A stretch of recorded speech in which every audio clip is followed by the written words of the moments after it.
This is Nima Golbabai on KUCI 88.9 FM Irvine on my show Cinéshow at 4 p.m. on Wednesday. We're starting a little early today, and I have a very special interview with my friend and former teacher, Rabbi Daniel Levine, who taught the Jewish text class here at UCI. So, Rabbi Daniel, if you want to introduce yourself. Yeah, such an honor to be here. I'm so excited to be on a KUCI. Yeah, it's very exciting for me. It's my first interview. I'd like to get into my first question, though. So, my interest in Jewish culture has always been there, but I never really knew anything about the religion until I took your class, which was very influential to me. So tell us about your background as a professor at UCI and any other things you're doing right now that you want people to know. Oh, of course. Well, first of all, thank you so much for having me in here. It's such an honor. I feel like I've walked by this broadcasting booth probably 100 times on campus and never known what's in here. So thank you for letting me in on the other side. So I grew up in the mainstream American Jewish community. Happy to go into exactly what that means. I'm from San Diego. I did my undergrad and grad school in Los Angeles. I lived in Israel for a couple of years along the way. But then I moved to Irvine 6 years ago with my wife, and my main job is the rabbi for Hillel. So Hillel is the Jewish student group at UCI and actually on all college campuses across America. It's a pluralistic Jewish group, which means we are open to any and all types of Judaism and expressions of Jewishness. And then about 2.5 years ago, I also started teaching a class called Major Jewish Texts here in the Jewish Studies department, which is how we got acquainted. Yep, that was definitely my favorite class I've taken at UCI.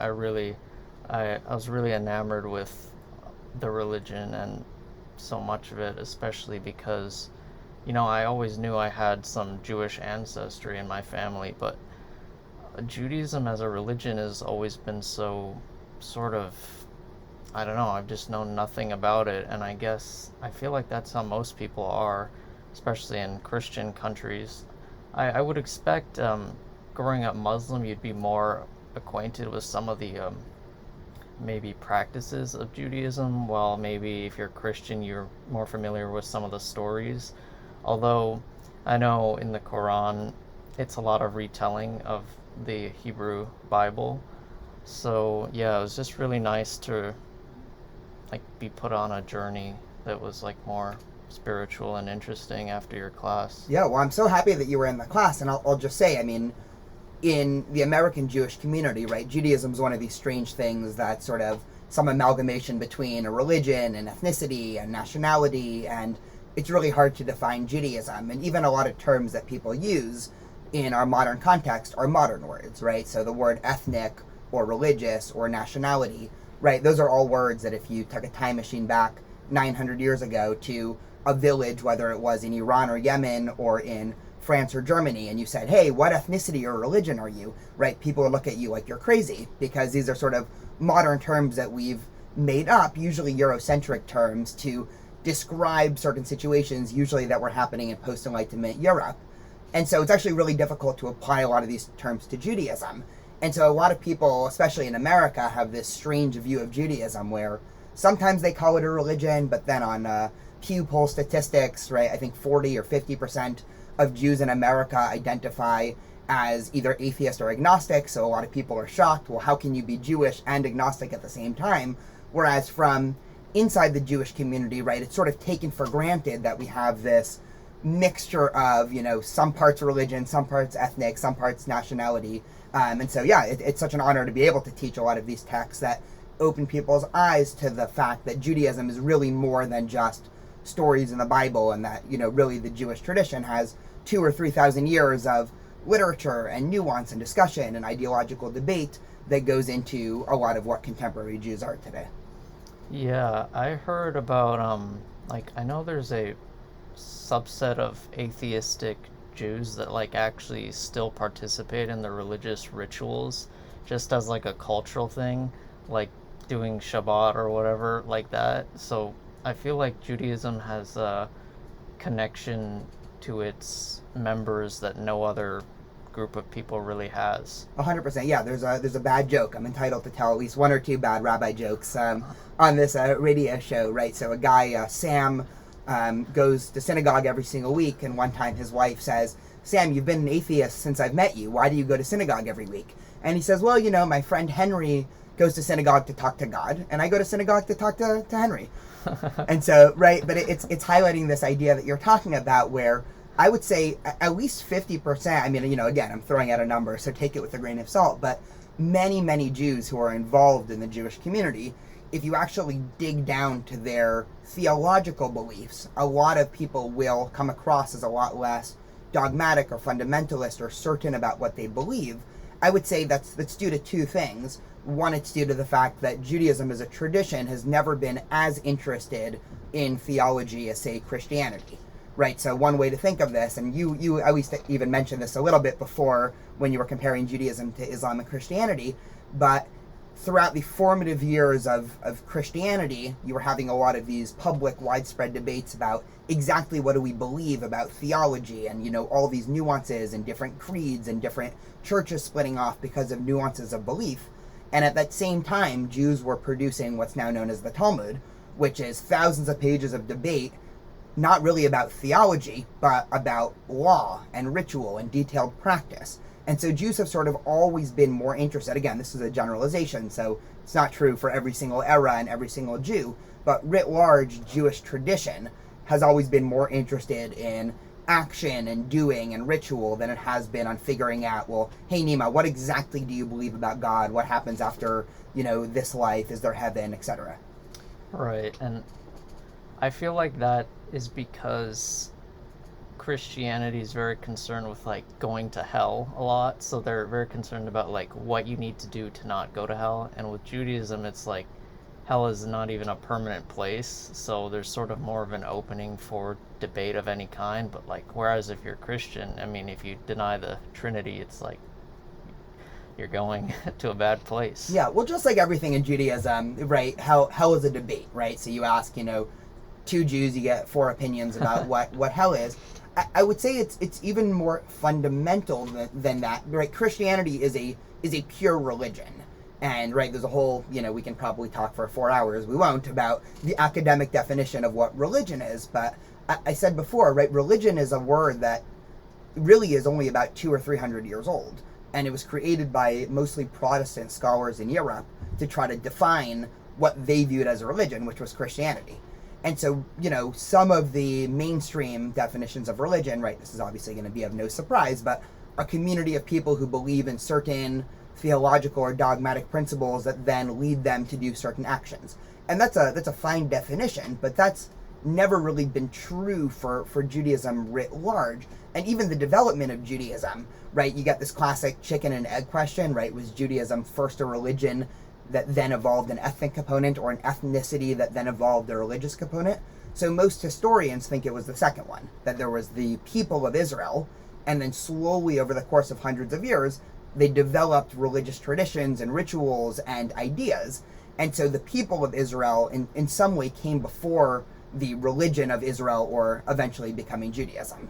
And so with Jews, again, it's almost never been the case where if you, let's say, tell me, well, I don't believe in God, or I don't believe, that the Torah was written by Moses, or I don't believe blah, blah, blah, there are very few, if anything, things that you can say or believe that would then cause the Jewish community to say, okay, well, you're out, right? Don't show up.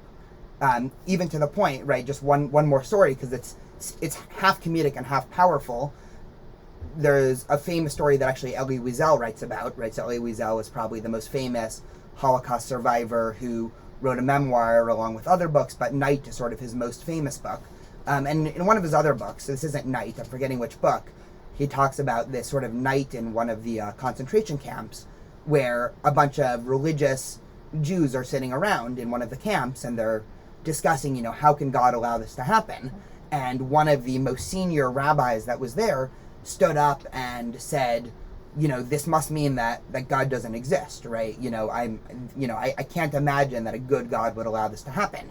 And then, as Elie Wiesel tells the story, the sun just finished setting, and the same person said, okay, everybody, it's time for Mariv, right, the evening service. And somebody else says, well, what do you mean? You just said that, God doesn't exist, right? You just proclaimed God dead. Why are you still, trying to, pray the evening service? And this guy says back, even if God is dead, he still commanded us to pray the evening prayer, which I think is just such a powerful enunciation of Jewish practice where, yes, there is time and place for theology and philosophy, but I think Judaism as a tradition, and even just personally as a rabbi, there's some theological humility, right? So if somebody asks me, well, how do I know that God exists, or questions like that, I'll tell them, I really don't, right? I don't have any special knowledge that, somebody else can't obtain, but the Jewish way has always been to sort of do first and worry about the theology later. And if we can create a world that adds more godliness and more love and more community into the world, right, the secondary or the background theological question of whether or not God exists, I think we can sort of come to an answer ourselves without having to figure out that answer first and then act because of it. Right. I heard something I took a Jewish history class, Professor Kopstein, I told you about. He said that the religiosity of the prisoners in the concentration camps was like about the same before and after their release, but he said like a lot of the very religious people lost their faith and a lot of non-religious people gained it, because basically the religious people thought they were being abandoned, and then the non-religious people thought they had been saved by God. So that's pretty interesting to me. That's fascinating. Yeah, I haven't looked at those statistics, but I know what I'm doing right after this show ends. But there's a book that was written by a man named Viktor Frankl, who was a Jew, obviously, in the Holocaust, and he was also a psychologist. And he wrote a book right after he left called Man's Search for Meaning, which is exactly what you're describing, right? This process of, in some of the darkest times, not just in Jewish history, but in, human history, right, you're almost sort of forced to see some light and forced to have some hope, because otherwise what's left? And I think one of the most powerful, right, I'll just tell one more story, is there was a rabbi named Ephraim Oshri who was also in the Holocaust, and he was in his late 20s when it happened, and he became sort of known as the person that would take in questions from all the prisoners of, if anybody had any Jewish questions, from philosophical to practical. And so after he survived the Holocaust, he ended up publishing a book of all of the questions. And one of the prisoners asked him, there's a famous prayer that traditional Jews will say every morning, "Thank you, God, for making me free." And so somebody writes in this, question to him, right? The question's obvious, right? How can we as Jews pray, "Thank you, God, for making me free," in some of the most unfree conditions in human history? And he wrote back this very eloquent answer saying that the freedom that we're talking about is not a physical freedom, but it's a spiritual freedom. And even though the Nazis were able to take everything from the Jewish people during the Holocaust, they were never able to take the spiritual freedom. Right.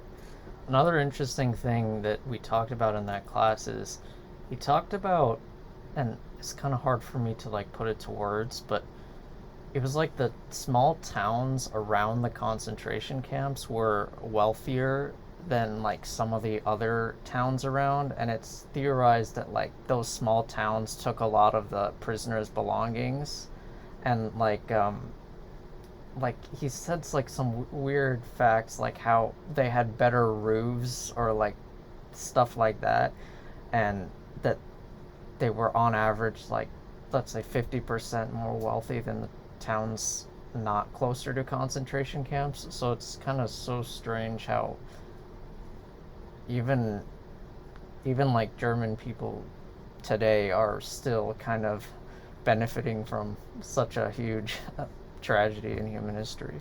Yeah, it opens up a big series of rabbit holes, and it's not just, Germany, and we can probably talk about this for, an entire class and not, get closer to any answers. Germany, I'm going to say, at least is probably the wrong word. I need a stronger word, but Germany in the early 1950s paid reparations to Israel and has publicly admitted fault, many times. And actually, Germany has very profound ways of ensuring that the Holocaust is remembered. what's actually a little scarier is some of the neighboring countries, right? So Poland and Hungary and a lot of other countries around that, aided and abetted the Nazis in concentration camps and have not taken any sort of fault at all.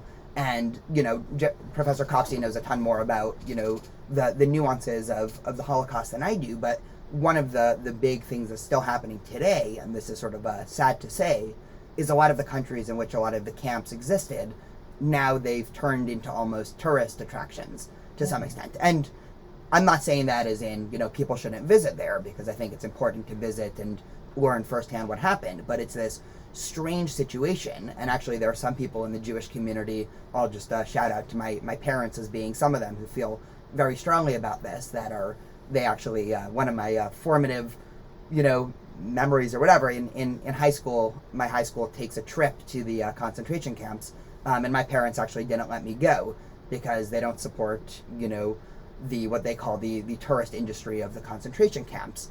And so, right, it's again one of those issues where I think that there's nuance on both sides. Personally, I think I would be in favor of going, and I'm sure I will go one of these days. But again, it is a tough issue. And also, it gets to this more profound or bigger philosophic question, which is, to what extent do you blame, bystanders and, all of these questions of, one of the most famous political theorists in the 20th century, who was also a survivor, Hannah Arendt, coined the term what she calls the banality of evil.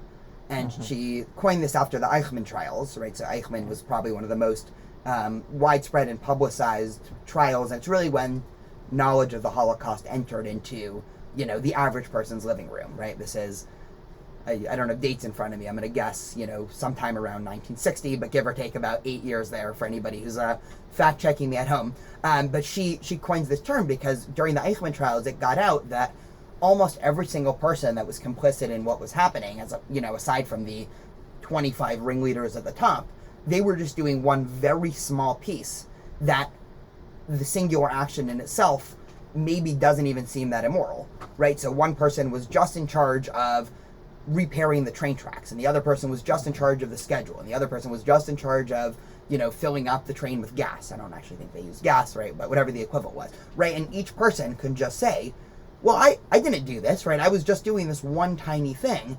And what she forces us to contend with, and this is actually a question for modern society also, is oftentimes evil, right? We tend to have this cartoonish view of evil, right? We grew up in America, similar, late 90s, early 2000s, right? Maybe most students now, right, more early 2000s, but a sort of cartoonish version of supervillains, of just these evil people sitting in layers, rubbing their hands, and that's what creates evil, right?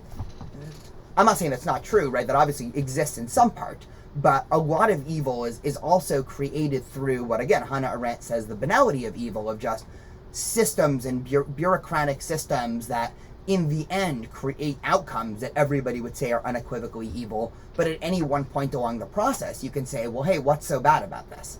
And so you can sort of read more into this. This is something that you can use to critique any type of governmental system or economic system or anything like that. Right. All right. Well, I think that's a good point to go on to my next question.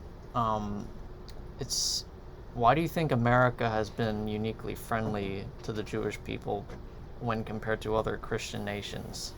Yeah, it's a great question, and I'll add, I guess, an addendum, really compared to any nations. And so Jews historically, I guess, just for the listeners to get some background, and then maybe I'll complicate your question a little bit and then answer your question, right? It's what rabbis do. Every time you get a question, you don't actually get an answer, you get 6 more questions to think about, right? So for the last 2,000 years, Jews have lived widespread throughout the world. About, some major percentage of Jews lived under Christian rule, some major percentage lived under Islamic rule. It is true that for the majority of history, Jews have fared better under Islamic rule, although it's also true to say that it's not like Jews were equal citizens under Islamic rule. Oftentimes they were what's called dhimmi status.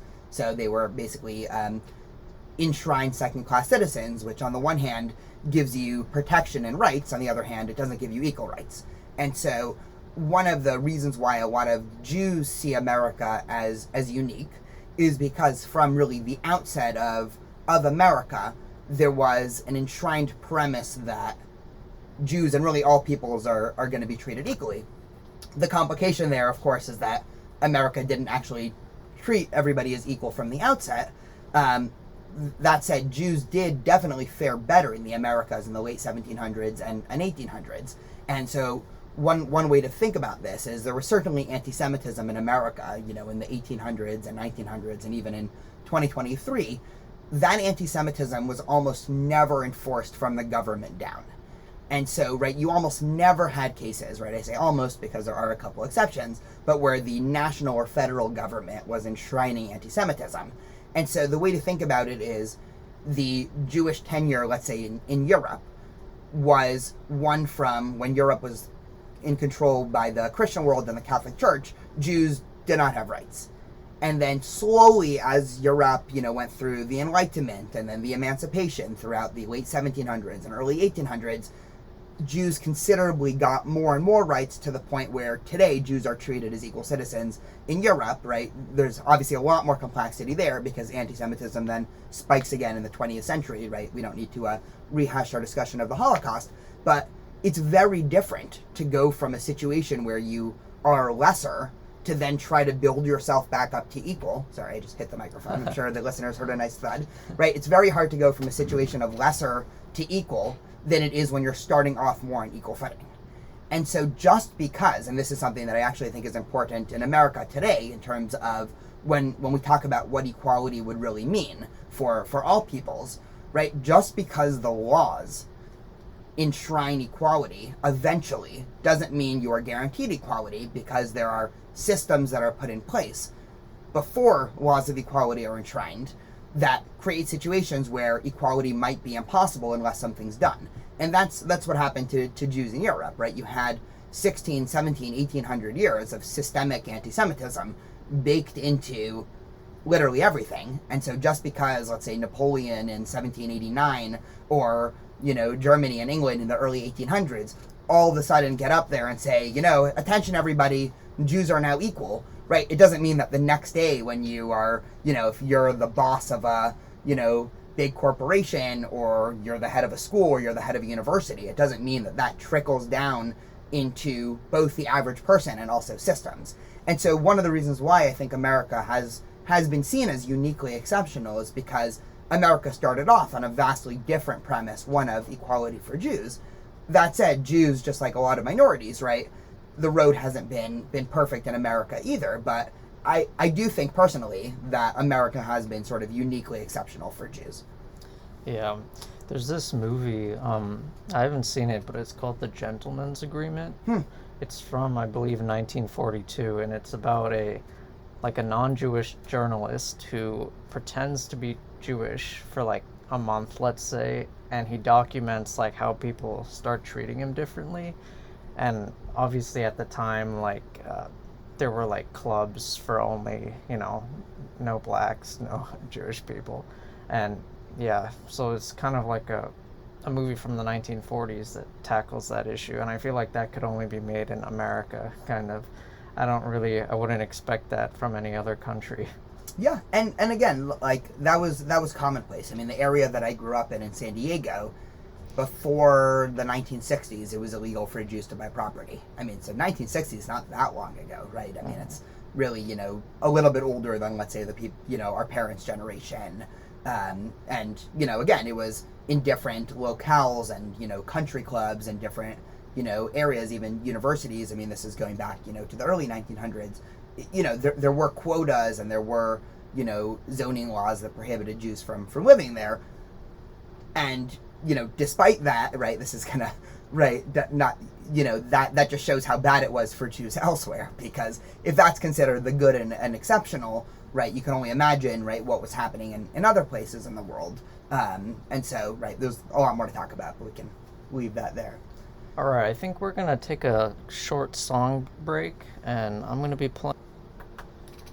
All right, we're back.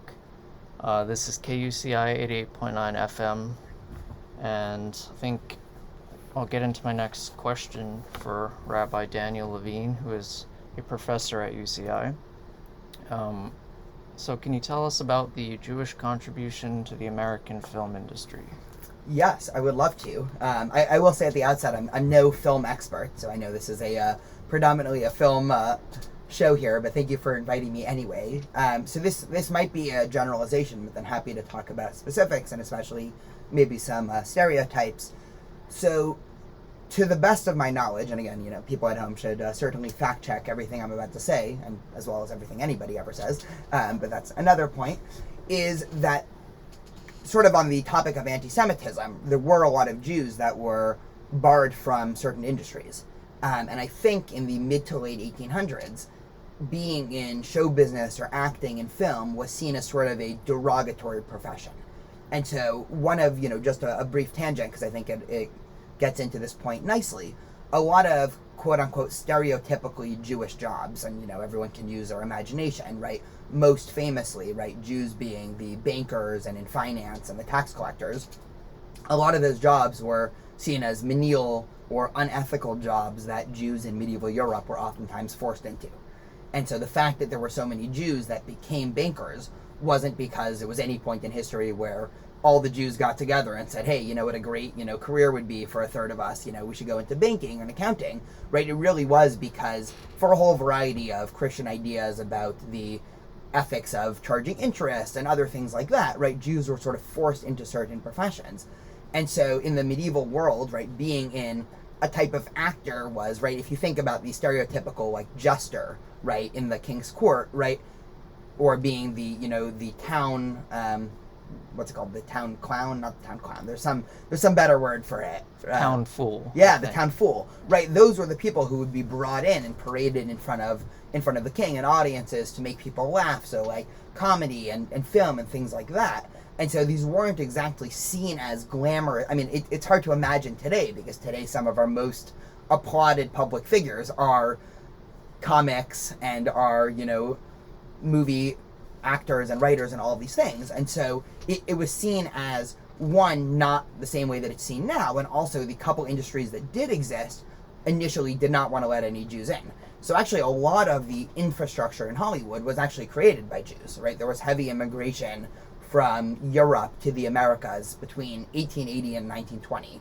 was a major period, right? So a huge plurality of American Jews today, and this is true when considering, I think the American Jewish population today is somewhere between 6 and 8 million, depending on exactly how you count and who's considered Jewish, which is a whole other question. So a plurality of their ancestors, right, and some of my great-grandparents are included in this, came in that 40 years of migration, which I believe is, it's in that time that really the film industry started to grow.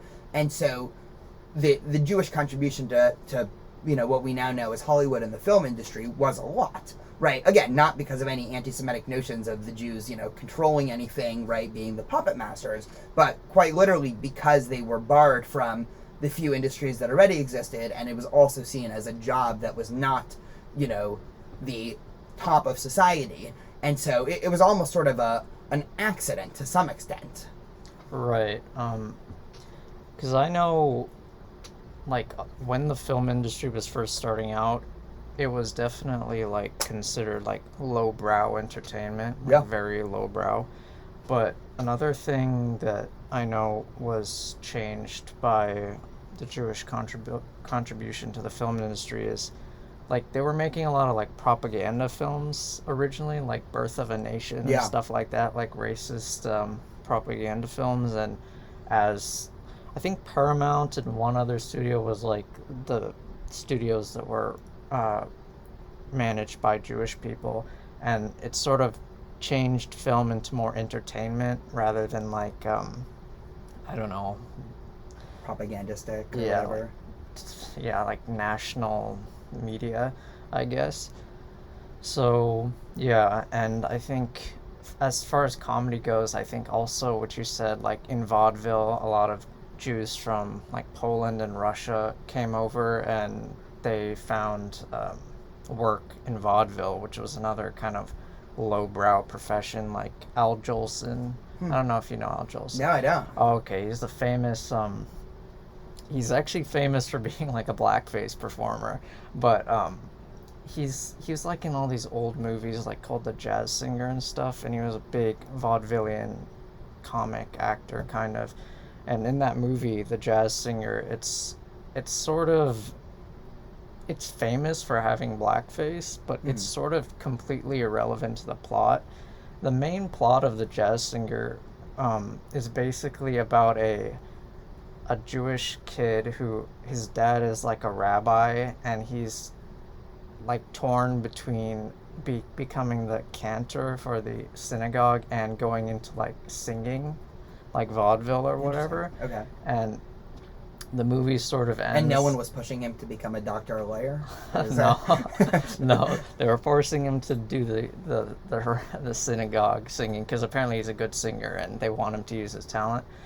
And the film ends with like his dad is sort of dying, and what Al Jolson does is he sings a religious song and it wakes his father up, and that's how the film ends. It's sort of like a nice ending where he both makes his father proud and he gets to go sing and do his own thing.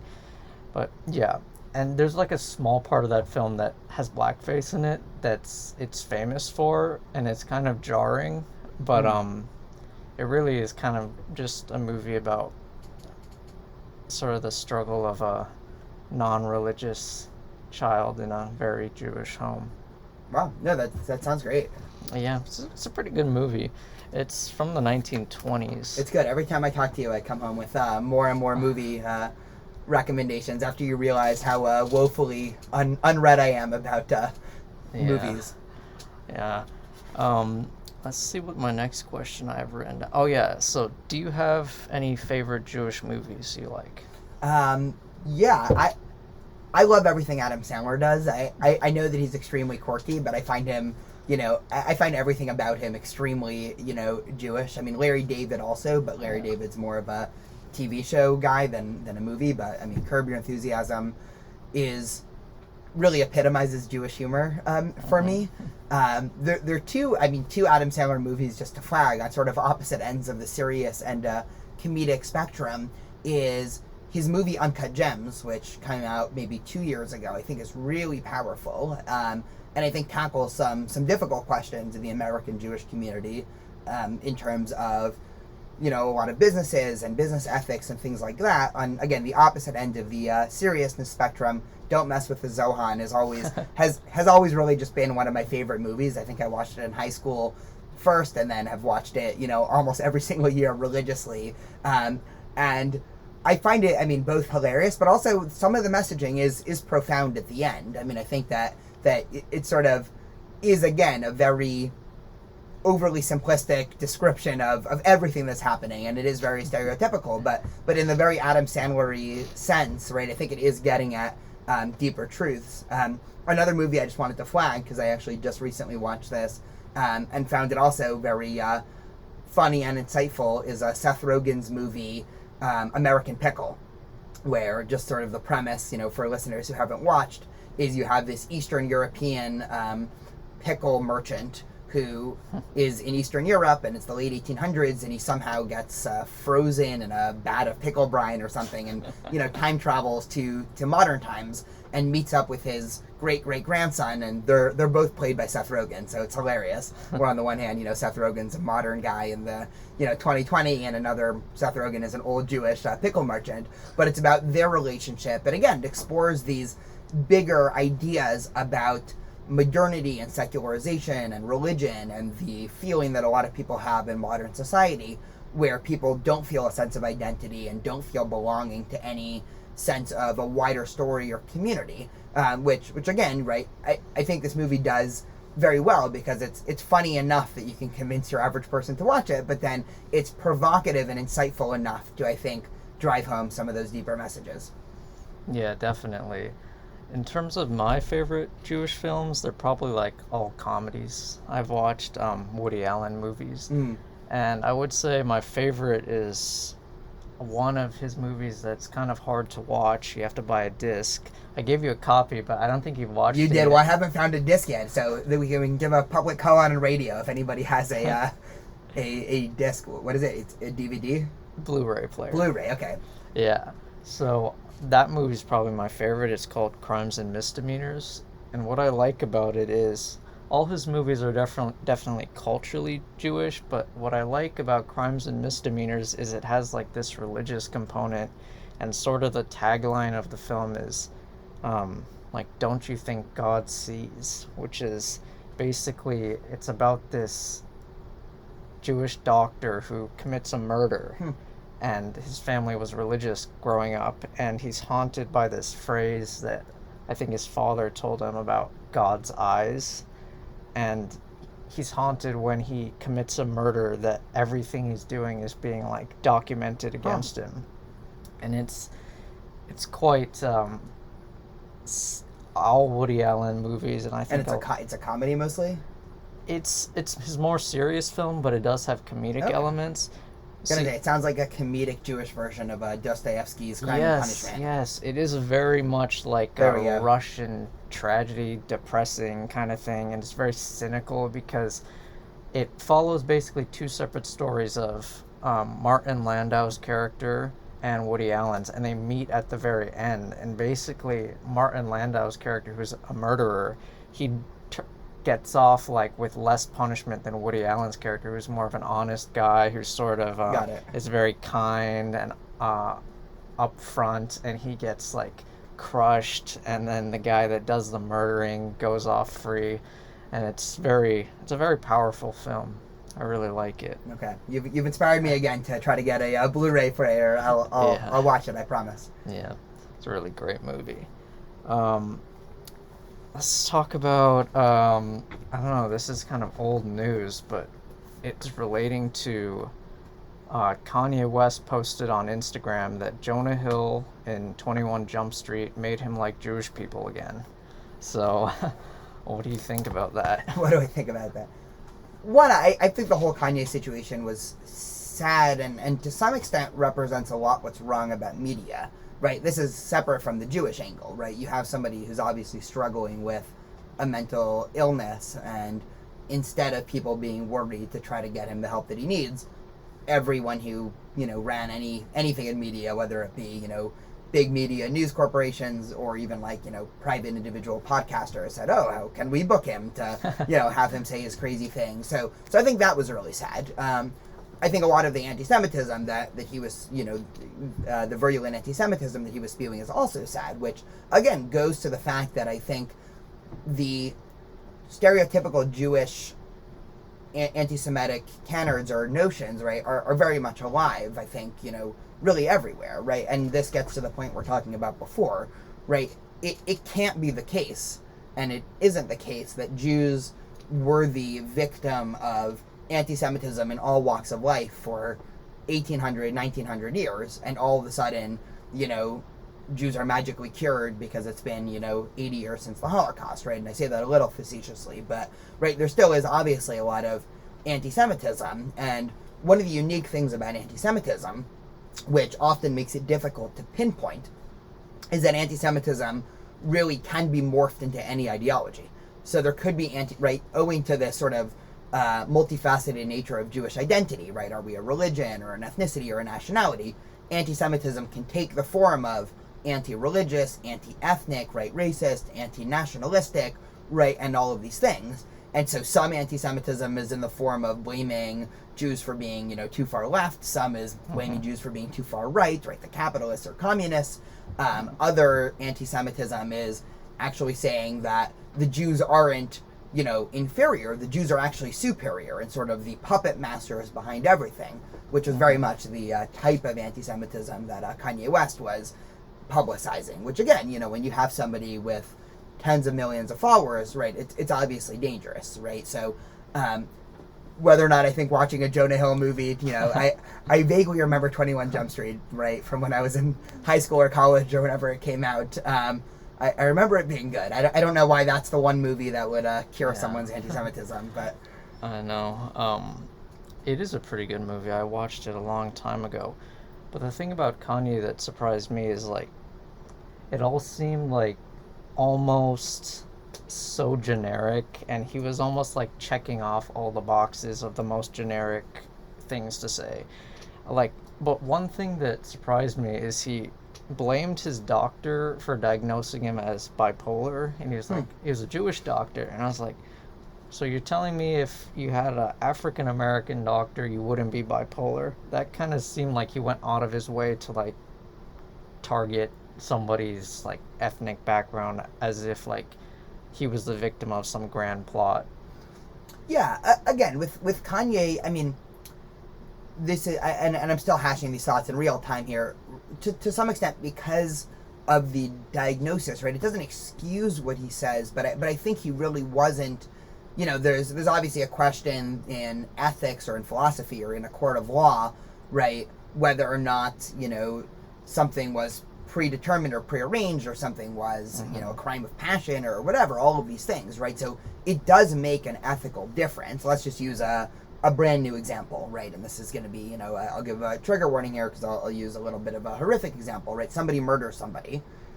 So it makes an ethical difference whether or not after that person murders somebody, they find, you know, months of letters saying, in 3 weeks I'm going to murder this person, in 2 weeks I'm going to murder this person. Or if after they die they do an autopsy and they find a tumor impinging on their, you know, a part of their brain, and this person just, you know, the tumor almost caused them to act in a way, right? Obviously the end result is the same, but I think from an ethical point of view, and, you know, I think also from a Jewish traditional point of view, right, we're not just consequentialists, right? It doesn't just matter what happens. It also matters, right, the build up to what happened. And so Kanye West, I mean, you know, sad to say, I view as a lot more of the second one, right? There obviously is something wrong. Now, that said, the reason why I think anti-Semitic ideas are so dangerous is because all it takes is a couple of crazy people or evil people, right, going back to our conversation before, to harp on these ideas and then to, you know, broadcast that to tens of millions of followers and have there be, in those tens of millions of followers, there be, you know, even if 0.1% of people are the type of people to act out on this, right, that's when you see, and why you see, a rise in anti-Semitic hate crimes, you know, year over year, from everything from, you know, there being bomb threats in schools to Jews being, you know, punched and beat up on the streets of New York, all the way to, you know, obviously shootings in synagogues, and everything else. And just, you know, one more thing that, you know, again, listeners might not be aware of, but I think it's just important to contextualize this for sort of the average American. Every Jewish institution and Jewish event has almost full-time security every time they're operating, right? So if you go to any synagogue on a Shabbat day or Friday night, they're almost always guaranteed to have full-time security there. When, you know, we had a big Shabbat dinner on campus this past Friday night, right, we had multiple security guards there. Again, not because there's a high percentage of things happening, but because sadly we know these things do happen. And so it's just even one more thing to think about, that, you know, if you know, into every budget line of a Jewish organization is, you know, and how much for security, right? Because again, of things like this. All right. I think we should end maybe with just a little bit of, we only have a few minutes left. Of a happier note than the proliferating anti-Semitism. Yeah, I thought you could give people, I know it's been in the news a lot, so if you could give people a little bit of a background on the judicial reform protests. Oh, so not a happier note, a slightly happier note. Yes, slightly. Yes. So I'll just say, you know, if I'm happy to give my email after this, and if anybody wants to talk more about any of this or the judicial reform, I'm happy to connect and, you know, grab coffee or something, because I'm sure however long we get to discuss this, it won't be adequate. The very briefest, you know, history, just to throw up a couple dates. So Israel obviously was founded in 1948, right? So it just had its 75th birthday. And one of the things that Israel doesn't have that a lot of people are surprised at is a constitution. And so already, right, if we think about the way that America's political system works, and again, this will also be an oversimplification, but we have a strong separation of powers and we have a constitution, which really, if you think about what a constitution is just almost an anti-democratic, right? I'm not saying that in a bad way, I'm saying that in a good way, anti-democratic protection for a minority, right? So what the American Constitution does is, let's say you go out and you know, knock on doors and you get 90% of Americans to agree that people named Daniel shouldn't get to vote, right? You have 90% of the population on your side. So in a pure democracy, I shouldn't get a vote.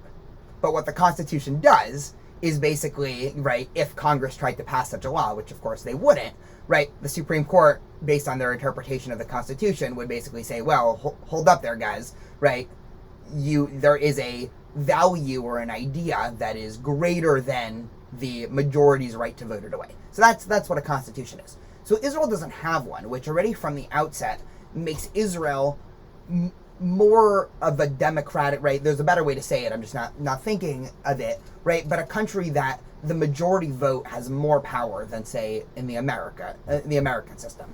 Now, there is a Supreme Court in Israel, and part of the problem with the judicial reform is it's a little bit vague and unclear where exactly the Supreme Court gets its power to veto parliament. And so in Israel, there's also two systems, or in America, we have three. We have Congress, the president, and the judicial system. In Israel, there's only two. There's parliament and the Supreme Court.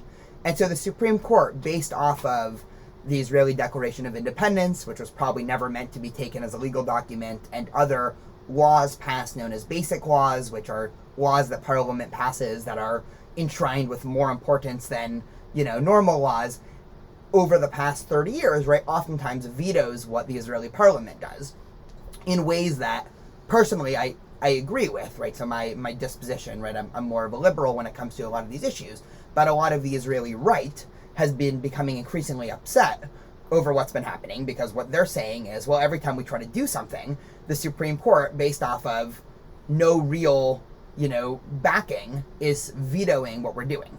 And so about 6 months ago now, there was a new election in Israel, and Israel is now elected in the furthest right-wing government in its history. And so it's an amalgamation of hard right-wing, secular parties, right, Bibi Netanyahu, religious Zionist parties, which are, religious Jewish political ideologues, right? We had a whole other episode we can talk about that community. And then the third group is the Haredi, or ultra-Orthodox community.